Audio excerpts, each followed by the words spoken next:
शुरू होने जा रहा है देश का सबसे बड़ा मुकदमा, आपकी अदालत, रजत शर्मा के साथ।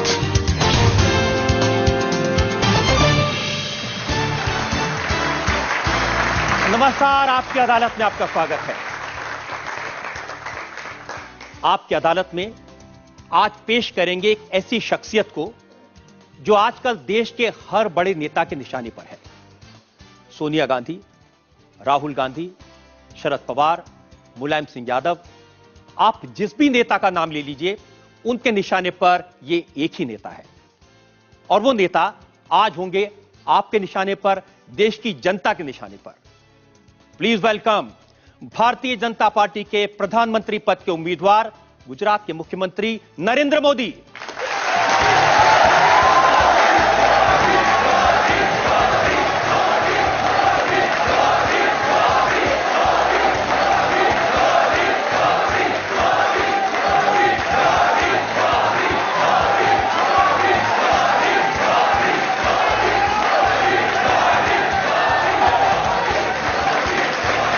और नरेंद्र मोदी पर आज के इस खास मुकदमे के लिए हमारे जज हैं, जेएनयू के प्रोफेसर रह चुके विचारक, थिंकर डॉक्टर पुष्पेश पंत।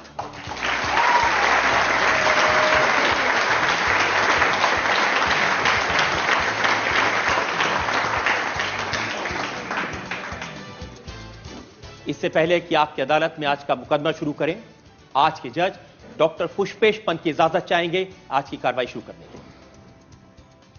कार्रवाई शुरू की जाए। और इससे पहले कि इल्जामात और सवालात का सिलसिला शुरू करें, एक नजर डालेंगे उस बैकग्राउंड पर, पृष्ठभूमि पर, जिसमें आज का यह खास मुकदमा चलाया जा रहा है भारतीय जनता पार्टी के प्रधानमंत्री पद के उम्मीदवार नरेंद्र मोदी पर।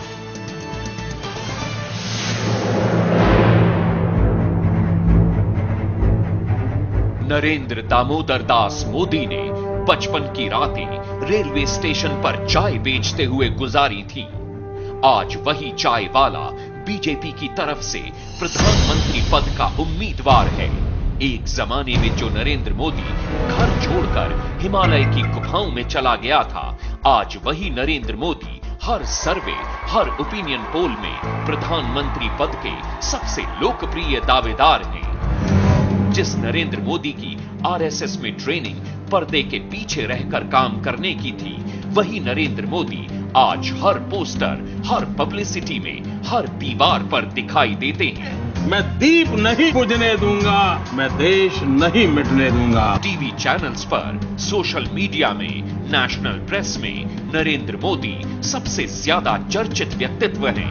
2002 तक जिस व्यक्ति ने न चुनाव लड़ा, न किसी पद पर रहा, वही नरेंद्र मोदी जब गुजरात के मुख्यमंत्री बने तो 3 बार पार्टी को चुनाव जितवाया और अब अपनी पॉपुलैरिटी के दम पर लोकसभा चुनाव में फ्रंट रनर बने हुए हैं। जिस नरेंद्र मोदी को 2 वक्त का खाना जुटाने में दिन रात एक करना पड़ता था, वो नरेंद्र मोदी एक ब्रांड बन गए हैं। इस समय नरेंद्र मोदी देश के सबसे चर्चित और सबसे विवादित नेता हैं।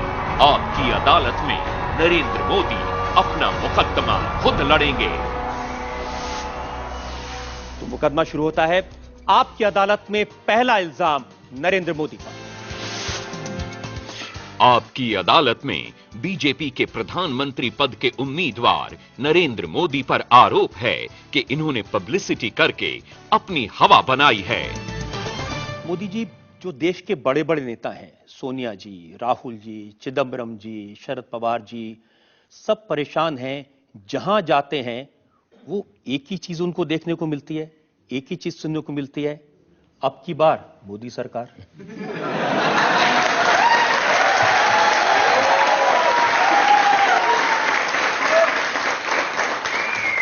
अगर ऐसे शब्दों से किसी को चिंता होती है तो शायद वो छोटेपन की निशानी है, बड़ेपन की निशानी नहीं है। अब मैं आपको बताता हूं सोनिया जी ने क्या कहा। उन्होंने कहा कि देश के कोने कोने में इश्तहारों का जाल बिछाकर एक आदमी को हर मर्ज की दवा और देश के लिए चमत्कारी नेता बनाकर पेश किया जा रहा है। आजकल दिल्ली पर ब्लैक मैजिक वालों का कब्जा है। ब्लैक मैजिक हुआ है, सब गायब हो गया है, सब गायब। जिन्होंने नौजवानों के रोजगार गायब कर दिए, जिन्होंने देश का कोयला गायब कर दिया, जिन्होंने बिजली गायब कर दी, तिजोरी गायब कर दी, तो ये ब्लैक मैजिक से ज्यादा अच्छा है ये जादूगरी। देखिए, उनका कहना है कि नरेंद्र मोदी ऐसा माहौल बना रहे हैं कि इनसे बड़ा देशभक्त कोई है ही नहीं। देशभक्ति के नकली नारे लगाकर कुर्सी हासिल करना चाहते हैं। इस देश के 125 करोड़ देशवासी देशभक्त हैं। किसी की देशभक्ति से किसी से नीचे नहीं होती, किसी से ऊपर नहीं होती, और इसलिए न मैं किसी की देशभक्ति पर शक करता हूं और न ही मैं कोई महान देशभक्त होने का दावा करता हूं।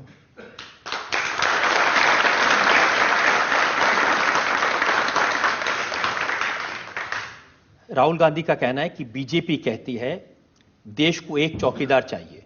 मैं कहता हूं देश को करोड़ों चौकीदार चाहिए। एक चौकीदार से क्या होगा? अच्छा है कि मेरे भाषण वो ध्यान से सुनते हैं।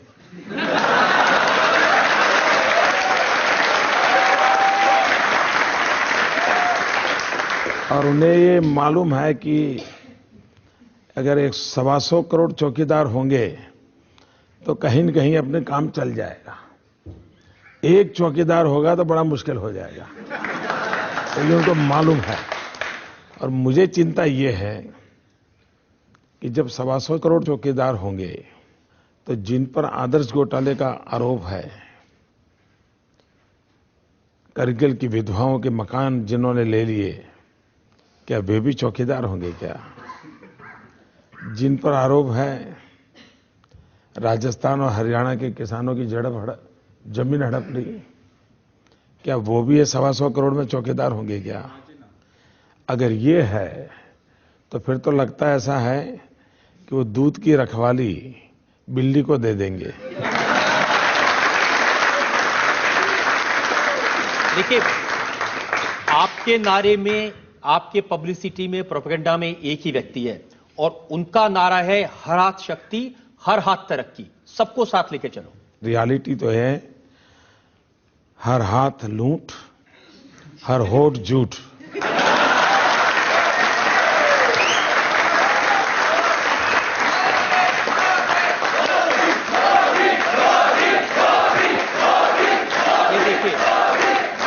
जैसे यहां लोग मोदी मोदी कर रहे हैं हर जगह। अब नीतीश जी का मैंने भाषण सुन रहा था, वो कह रहे थे ये सब प्रचार है। टीवी खोलिए मोदी, रेडियो खोलिए मोदी सरकार, एफएम बैंड चलाइए इस बार मोदी सरकार, समाचार पत्र देखिए मोदी। वो कह रहे हैं कि ये मोदी ने अपनी हवा क्रिएट कर दी है, कोई लहर नहीं है। ये सिर्फ अपने आप ही कहते हैं, कोई नहीं कहता। एक तो मैं खुद कभी कहता नहीं हूं भाई, आप लोग बोल रहे थे कि मैं बोल रहा था।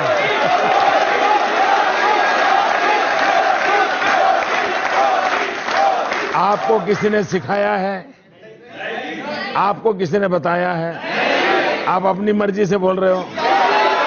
आपको लगता है देश अपनी मर्जी से बोल रहा है? तो इसमें न मेरी सुनिए न नीतीश कुमार की सुनिए, जनता की सुन लीजिए।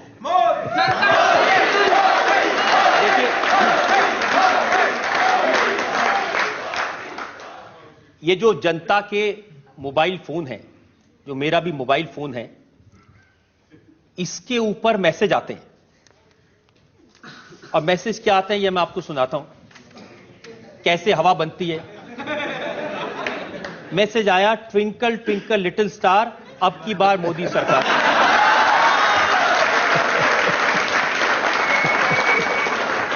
मैसेज आया, राहुल गांधी ने खाई चॉकलेट बार, अब की बार मोदी सरकार। फिर मैसेज आया, पराठों के साथ खाओ अचार, अब की बार मोदी सरकार। और फिर किसने कहा, दिल का भंवर करे पुकार, अब की बार मोदी सरकार। और फिर पॉलिटिकल भेजा किसी ने, सोनिया जी ने मनमोहन जी से कहा, अब तो अपना मौन तोड़ दो सरदार,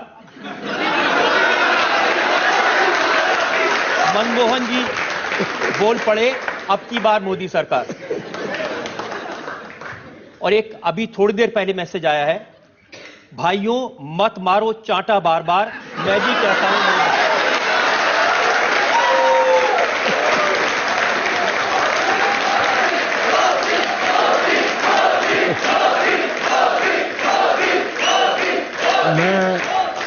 मैं देश की ये जो देश की क्रिएटिव जनरेशन है उनका अभिनंदन करता हूं, और मैं मानता हूं कि अगर ये सोशल मीडिया न होता तो देश की क्रिएटिविटी का, देश की आवाज का पता ही नहीं चलता। अखिलेश यादव आपकी अदालत में आए थे, उन्होंने मुझे कहा कि नरेंद्र मोदी ने ये प्रचार, ये अब की सरकार, ये सब नारा बनाने के लिए एक अमेरिकन एजेंसी को हायर किया है, उसको 1000 करोड़ रुपए दिए। एक तो ऐसा कुछ किया नहीं है, न ही ऐसी कोई कंपनी रखी है, और न मैं ऐसी किसी कंपनी को मिला हूं। अब ये झूठ कई दिनों से चल रहा है। अच्छा हुआ आपने मुझे सवाल पूछ लिया ताकि मुझे सच कहने का मौका मिल गया। अगर सचमुच में 1000 करोड़ रुपए की कंपनी रखी होती तो शायद एक कंपनी वाली बात भी अखबार में नहीं छपती, क्योंकि उसकी इतनी तो ताकत होती ना कि क्या छपवाना क्या नहीं छपवाना। तो इसका मतलब ये मैं आपको कांग्रेस पार्टी के बड़े नेता आनंद शर्मा, कॉमर्स मिनिस्टर हैं, उन्होंने प्रेस कॉन्फ्रेंस की। उन्होंने कहा कि भारतीय जनता पार्टी और नरेंद्र मोदी की पब्लिसिटी पर 10,000 करोड़ रुपए खर्च किए गए। पहला काम आनंद शर्मा जी ने यह करना चाहिए, इलेक्शन कमीशन को चिट्ठी लिखनी चाहिए। दूसरा, उन्होंने एनफोर्समेंट डिपार्टमेंट होता है भारत सरकार को, उसको लिखना चाहिए कि ये 10,000 करोड़ आए कहां से, किसके पास आए, उसकी जांच करो। कम से कम बाकी सब कामों में उनकी सरकार विफल गई है, न उनको कुछ करने का सूझता भी नहीं है। मैं उनको आइडिया देता हूं कि कम से कम ये काम करो। उनकी अभी 30-40 दिन बाकी है, पूरी सरकारी मशीनरी लगा दो और देश के सामने कच्चा चिट्ठा खोल के रख दो। और मैं आनंद शर्मा को निमंत्रण देता हूं कि जितना हो सके उतना जल्दी करो। अच्छा, इलेक्शन कमीशन को आचार संहिता के कारण कोई रुकावट आती हो कि ऐसा कर सकते हैं, मैं इलेक्शन कमीशन को लिख करके देने को तैयार हो कि आनंद शर्मा और सोनिया जी की सरकार जितनी भी मोदी की जांच करनी है तो तत्काल कर ले, मुझे अच्छा लगेगा। लेकिन राहुल गांधी कहते हैं कि मोदी जी ऐसे आदमी हैं, ये गंजों को कंगा बेच सकते हैं। मैं चाय बेचता था, कंगे तो मैंने बेचे नहीं है। लेकिन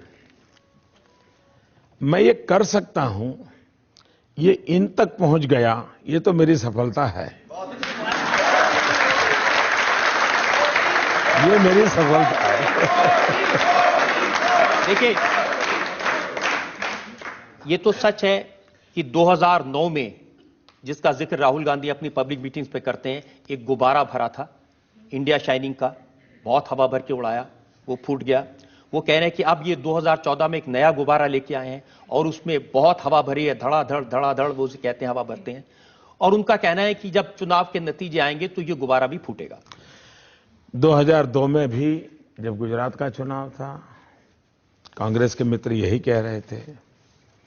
2007 में गुजरात का चुनाव हुआ, कांग्रेस के मित्र यही कहते थे।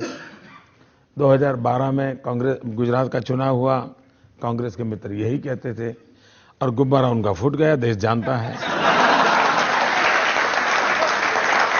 तो पहली बार गुजरात में उन्होंने मेरे साथ फ्रेंडली मैच की है, और वो प्राइमरी मैच में बुरी तरह पिट गए हैं। अब वो फाइनल में आए हैं, मैदान में जनता तय कर लेगी। देखिए, सोनिया जी का कमेंट मैंने देखा, वो पब्लिक मीटिंग में कह रही थी, ये ऐसे दिखा रहे हैं कि अब तक देश में कुछ हुआ ही नहीं और नरेंद्र मोदी आकर रातों रात कुछ कर देंगे। 21वीं सदी का ये पहला दशक, इतनी अच्छी अपॉर्चुनिटी थी देश को। अटल बिहारी वाजपेयी जी ने जहां छोड़ा था, पूरे विश्व को लगने लगा था कि अब हिंदुस्तान टेक ऑफ करेगा, देश आगे बढ़ेगा। ग्लोबलाइजेशन के इस युग में हिंदुस्तान एक ताकत के साथ खड़ा होगा, लेकिन अचानक टेक ऑफ करना छोड़ दीजिए, हम रनवे पर ही कोलैप्स कर गए और इसके कारण देश को गंभीर नुकसान हुआ है।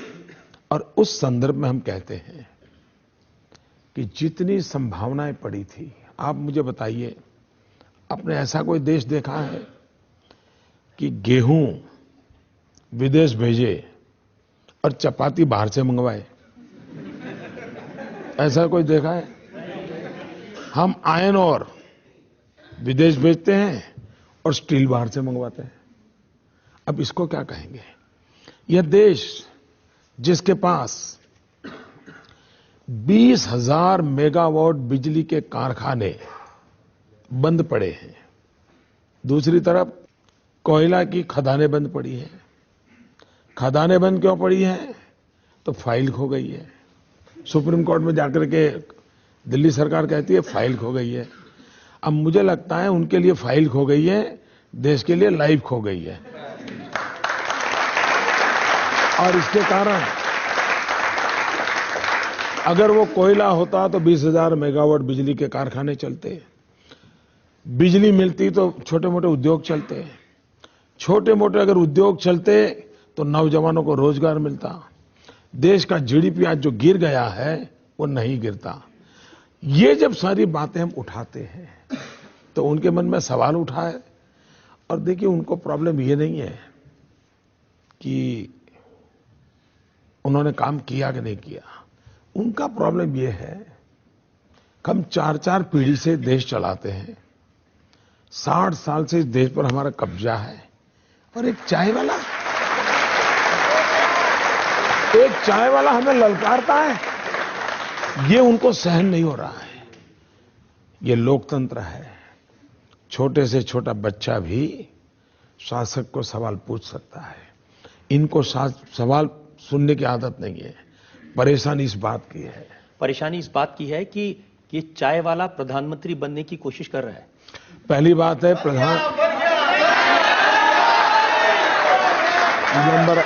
नंबर 1 मेरी जिंदगी का उसूल है, और मैं आज आपकी अदालत के माध्यम से उस बात को जरूर कहना चाहूंगा।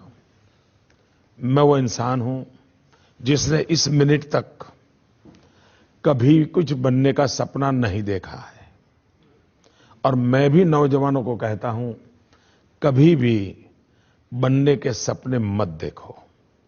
अगर सपना देखना है तो कुछ करने का देखो। मैंने कभी भी बनने का सपना नहीं देखा। मैं तो कभी मेरे गांव में अगर थोड़ी पढ़ाई करने का सौभाग्य मिला होता और स्कूल का टीचर भी बन जाता तो मेरी मां ने जरूर मिठाई बांटी होती। मैं तो उस बैकग्राउंड का हूं। ये तो लोकतंत्र है, 125 करोड़ देशवासियों के आशीर्वाद हैं जो व्यक्ति का भविष्य तय करते हैं। लोकतंत्र में कोई व्यक्ति अपनी डिजाइन नहीं बना सकता है, अपना भविष्य तय नहीं कर सकता है। और अभी भी मैं कहता हूं, इस पल भी करने के सपने बहुत है, बनने का सपना एक भी नहीं है।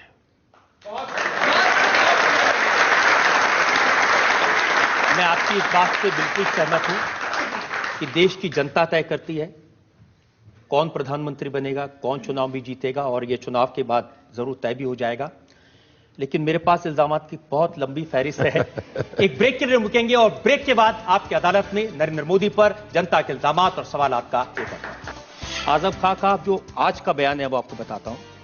उन्होंने कहा कि एक कुत्ते का बच्चा मोटर के पहिए के नीचे आ जाए तो गम जरूर होता है, कुत्ते के बच्चे के बड़े भाई नरेंद्र मोदी जी, हमें तुम्हारा गम नहीं चाहिए। Thank you very much. क्योंकि शायद वफादारी में कुत्ते से बढ़कर के कोई होता नहीं।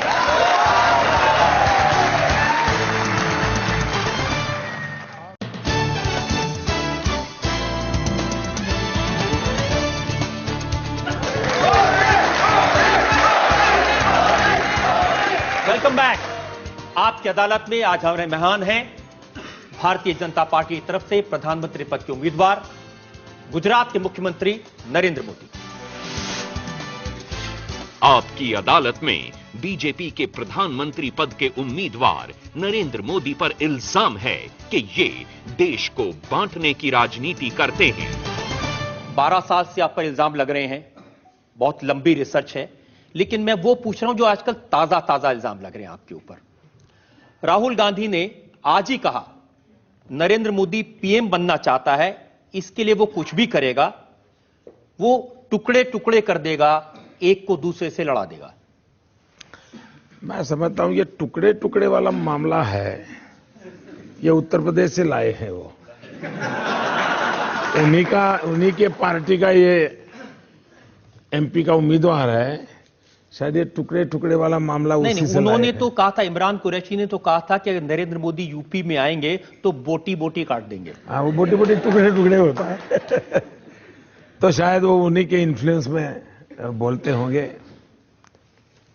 कांग्रेस के इतिहास की तरफ देखें, अब देश को तय करना है कि उनके टैप रिकॉर्डर सुनने हैं कि उनका ट्रैक रिकॉर्ड देखना है। ट्रैक रिकॉर्ड क्या कहता है? इस देश में सबसे पहले शासन किसके हाथ में आया? कांग्रेस के हाथ में। भारत के टुकड़े किसने किए? उन्होंने किए। वंदे मातरम, उसके टुकड़े किसने किए? हमारे देश में जातिवाद का जहर किसने फैलाया? 1857 का स्वातंत्र संग्राम, इस देश का हिंदू और मुसलमान कंधे से कंधा मिलाकर लड़ा था।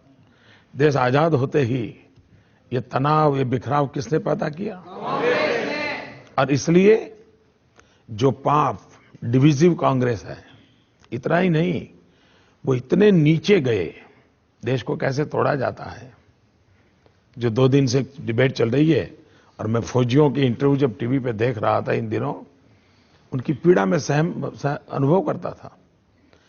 भारत सरकार ने पहली बार फौज में ये पूछा कि आपके यहां हिंदू कितने हैं, मुसलमान कितने हैं। ये हमारा सद्भाग्य है कि फौज ने इनकार किया कि फौज में सब हिंदुस्तानी होते हैं या हिंदू और मुसलमान की गिनती नहीं होगी। मना कर दिया। ये जरा अपने गरिबान में देखें, डिविजिव पॉलिटिक्स कौन करता है, देश के टुकड़े कौन कर रहा है। हम तो, जब मैं गुजरात गया, पहली बार राजनीति में टर्मिनोलॉजी शुरू हुई है, जब तो काफी लोग उपयोग करते हैं। मैं गुजरात में एक ही भाषा बोलता था 2001-2 में जब गया।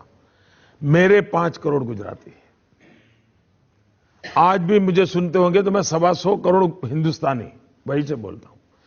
ये भाई डिकना भाई फलाना भाई, ये पूरी टर्मिनोलॉजी को खत्म करने का मैंने प्रयास किया है, और धीरे धीरे हर एक राज्य के मुखिया अपने राज्य की पूरी पॉपुलेशन बोलते हैं।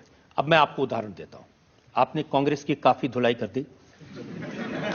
उमर अब्दुल्ला जो मुख्यमंत्री है जम्मू कश्मीर के, उनकी बात आपको बताता हूं, और बड़ा उन्होंने गंभीर चार्ज लगाया। उन्होंने कहा कि नरेंद्र मोदी पंजाब गए, वहां सरदारों की दस्तार कबूल की, अरुणाचल प्रदेश गए, उनकी टोपी कबूल की, असम गए तो उनकी वेशभूषा कबूल की, लेकिन जब इमाम साहब ने टोपी पहनाने की कोशिश की तो लौटा दिया, इनकार कर दिया। मैंने अब तक गांधी जी को ऐसी कोई टोपी पहना हुआ देखा नहीं है। मैंने सरदार वल्लभ भाई पटेल को इस प्रकार की टोपी पहन करके फोटो निकाला हुआ कभी देखा नहीं है। मैंने पंडित नेहरू को भी कभी इस प्रकार की टोपी पहना हुआ देखा नहीं है। तो ये एक भारत की राजनीति में विकृति आई है, और विकृति आई है कि अपीजमेंट के लिए कुछ भी करो।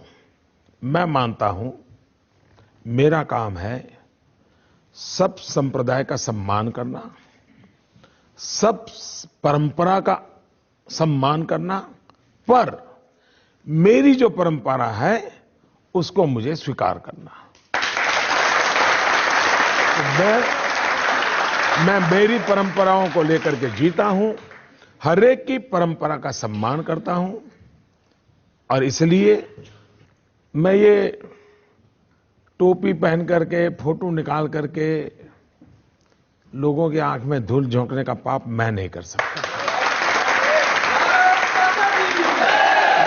लेकिन कोई अगर किसी की टोपी उछालता है तो उसको कड़ी की कड़ी सजा करने का मैं मन रखता हूं।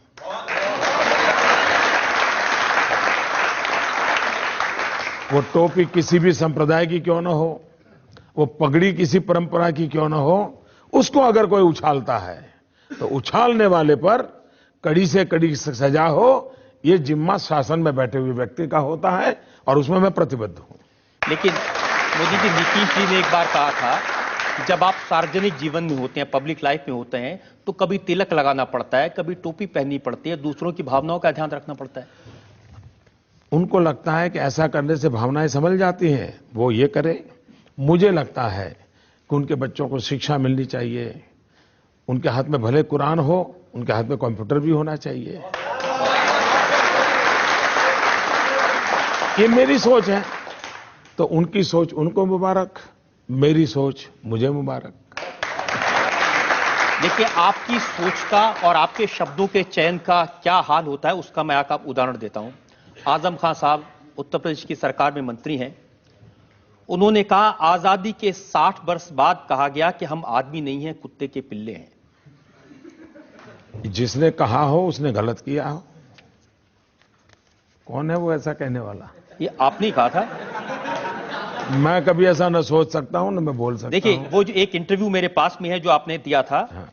उस इंटरव्यू में आपने कहा, ये मैं बता देता हूं, हमारे यहां देखिए हेडलाइन छपी हुई है, जी जी, हम इंसान हैं, कुत्ते का बच्चा भी कार के नीचे आ जाए तो दुख होता है। हाँ, लेकिन उसमें किसी को कहां कहा है मैंने? आपके के शब्द है, आपकी तो हो रही है। मैं आपको मुजरिम मैं हूं, लेकिन मैं एक सवाल पूछ ले रहा हूं, इसको दोबारा पढ़िए आप। मैं पूरा पढ़ देता हूं। ऊपर वाला पहले पढ़ लीजिए। ऊपर तो है, हम इंसान हैं, कुत्ते का बच्चा भी कार के नीचे आ जाए तो दुख होता है। ये तो हमारे यहाँ, लेकिन आप पूरी बात तो सुनने दीजिए ना। मैं आपको पूरी बात, आपसे पूछा गया सवाल 2002 में जो हुआ उस पर आपको अफसोस है, तो आपने कहा भारत का सुप्रीम कोर्ट दुनिया में अच्छी अदालत के तौर पर जाना जाता है। इसकी रिपोर्ट में मुझे पूरी तरह क्लीन चिट दी गई। इससे अलग एक बात, ये कोई भी व्यक्ति जो कार ड्राइव कर रहा हो और हम पीछे बैठे हो, कुत्ते का एक छोटा बच्चा पहिए के नीचे आ जाए तो दुख होगा कि नहीं? जरूर दुख होगा। मैं मुख्यमंत्री हूं या नहीं, लेकिन मैं एक इंसान हूं। हमारे देश में ऐसा कहते हैं कोई भी, अरे भाई चींटी मर जाए तो भी पीड़ा होती है, चींटी मर जाए तो भी पीड़ा होती है। ये आपकी संवेदना की तीव्रता को व्यक्त करने के लिए मुहावरे होते हैं।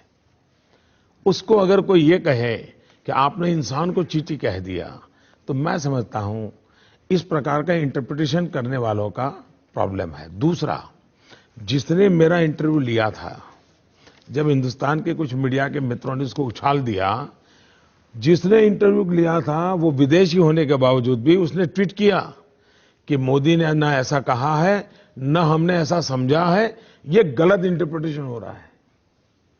यानी इंटरव्यू लेने वाला एक फॉरेनर भी मेरी संवेदना को समझ पाया। लेकिन जो न्यूज ट्रेडर्स हैं, मैं मीडिया की बात नहीं कर रहा हूं, मीडिया तो बहुत अच्छा है, मीडिया की ताकत बहुत महत्वपूर्ण है, इसलिए मुझे मीडिया के खिलाफ कुछ नहीं कहना है। लेकिन जो न्यूज ट्रेडर्स है, इन न्यूज ट्रेडर के लिए माल बेचने के लिए काम आता है, तो उपयोग करते हैं। लेकिन आजम खां का जो आज का बयान है वो आपको बताता हूं।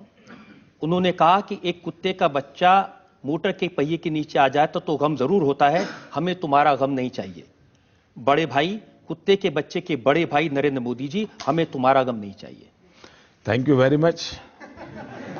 क्योंकि शायद वफादारी में कुत्ते से बढ़कर के कोई होता नहीं।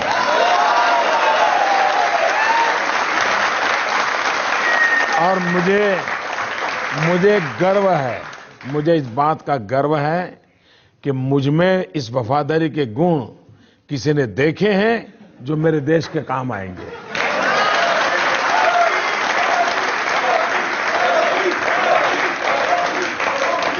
लेकिन एक सच ये है कि भारत के प्रधानमंत्री ने, मनमोहन सिंह जी ने, उन्होंने कहा कि अगर नरेंद्र मोदी देश का प्रधानमंत्री बन गया तो देश के लिए डिजास्टर्स होगा। शायद उनकी खुद की पार्टी ने फिर बाद में ये कहा कि प्रधानमंत्री जी ने ऐसा नहीं बोलना चाहिए था। उनके कैबिनेट मंत्रियों ने भी कहा कि प्रधानमंत्री ने ऐसा नहीं बोलना चाहिए था। और मैं समझता हूं उसके बाद उन्होंने बोलना बंद किया है। उन्होंने तो लोगों को याद दिलाया था कि अहमदाबाद की सड़कों पर कत्लेआम हुआ जिस आदमी के राज में, उसका अगर प्रधानमंत्री पद मिल गया तो देश के लिए नुकसान हो जाएगा। उनको यह भी याद रहना चाहिए था कि 2002 के सितंबर में अक्षरधाम पर हमला हुआ। मंदिर के अंदर दशकों लोग मारे गए, लेकिन गुजरात पूर्ण शांत रहा।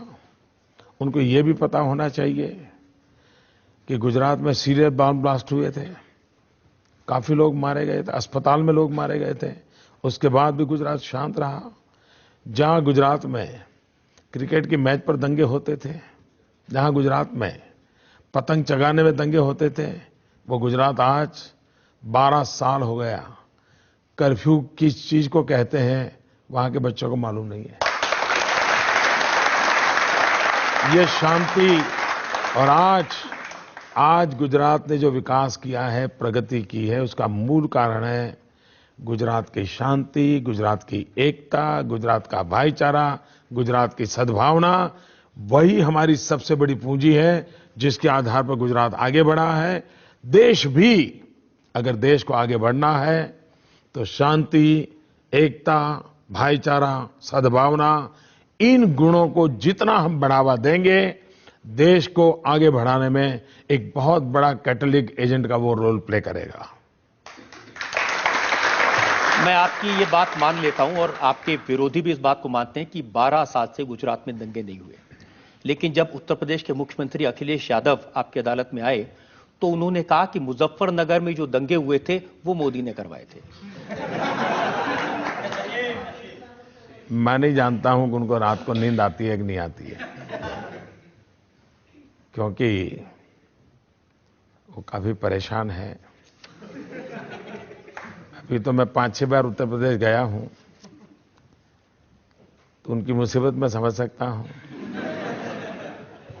और इसलिए उनको दिन में भी मोदी याद आते हैं, रात में भी मोदी आते हैं। वो शेर की चर्चा करते हैं तब भी उनको मोदी याद आते हैं। वो लैपटॉप की चर्चा करते हैं तो भी उनको मोदी याद आते हैं। तब उनको वो हर जगह पे मोदी दिखते हैं, तो उनकी कठिनाई है। हम जनता से पूछते हैं जो लोग सवाल पूछना चाहते हैं, एक एक करके। हाँ। सर, मैं सर से जानना चाहती हूँ कि यदि सर की सरकार बनती है तो जो क्रिश्चियन भाई हैं हमारे, क्या उनको ये विश्वास दिला सकते हैं कि उनके चर्च तोड़े नहीं जाएंगे? ऐसा तो कभी हुआ नहीं, कभी सुना नहीं हमने। जलाए नहीं जाएंगे सर? ऐसा न सुना है न कभी हमने नहीं। वो एक आश्वासन चाहते हैं, शायद उनके मन में उनकी सेफ्टी का आश्वासन चाहते हैं सर। मैं आपको बताता हूं। एक तो ऐसा मैंने कहीं सुना नहीं है, नंबर 1। नंबर 2, गुजरात के अंदर दुनिया की सबसे छोटी माइक्रो माइनॉरिटी है पारसी। उन पारसी का उदवाड़ा में तीर्थ क्षेत्र है। हमारी सरकार आने के बाद और उसको ग्लोबली, और मैंने तो कहा ये रिलीजियस हार्मनी का वर्ल्ड कैपिटल बन सकता है, ऐसा बनाने में मैं लगा हुआ हूं। पारसी का स्थान है और इसलिए भारत के जहन में नहीं है। भारत के हजारों वर्ष का इतिहास देखिए, कभी तलवार लेकर के किसी के धर्म पर आक्रमण नहीं किया है। हमारा देश ऐसा है जो कहता है इसका भगवान, उसका भगवान, उसका भगवान, ये हमारी सोच नहीं है। हमारे देश की सोच है ईश्वर एक है और उसे प्राप्त करने के रास्ते अलग अलग है। Yes sir. और सभी रास्ते ईश्वर के पास ले जाते हैं। और इसलिए कोई ऊंचा है, कोई नीचा है, ये चाहिए या नहीं चाहिए, भारत का संविधान इसके लिए किसी को सहमति नहीं देता है। हमारे यहाँ संप्रदायवाद नहीं चल सकता है। हम धार्मिक लोग हो सकते हैं, सांप्रदायिक जुनून हमारे देश में कतई नहीं चल सकता है। और इसलिए भारतीय जनता पार्टी का ये मोटो रहा है सर्व पंथ समभाव, सभी पंथों के प्रति समभाव होना चाहिए। इसलिए मैं इस देश के सभी नागरिकों को कहता हूं, आप आश्वस्त रहिए। ये जातिवाद का जहर, ये संप्रदाय का जुनून भारत की प्रगति को रोकता है और ये हम नहीं होने देंगे। मोदी जी, आपने क्रिश्चियंस को, पारसियों को भरोसा दिलाया, क्या देश के मुसलमानों को भी ऐसा ही भरोसा दिला सकते हैं? इस देश का कोई भी व्यक्ति, भारत मां का कोई भी लाल, उसको वो सारे अधिकार हैं जो नरेंद्र मोदी को है। किसी को आपसे डरने की जरूरत नहीं है? कुछ लोगों को तो डरना पड़ेगा। देश को लूटने वाले, उनको डरना पड़ेगा। अन्याय करने वालों को डरना पड़ेगा। और मैं ये बात कहने से डरता नहीं हूं।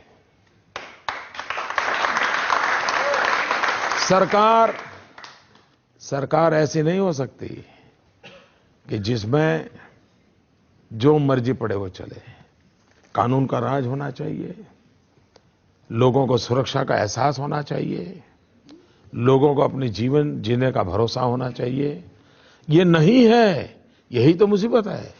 और नहीं है उसका कारण है न कानून का डर है, न व्यवस्था का डर है, न अफसर का डर है। आपको घर में भी कुछ तो डिसिप्लिन रखनी पड़ती है, और डिसिप्लिन रखना गुनाह है तो भारत की भलाई के लिए वो गुनाह भी मुझे मंजूर है।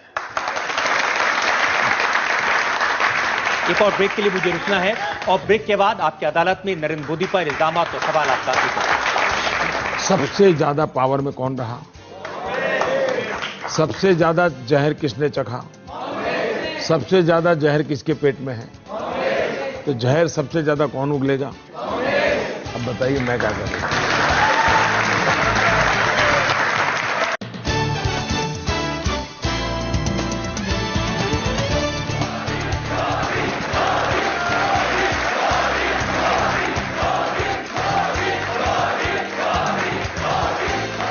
Welcome back.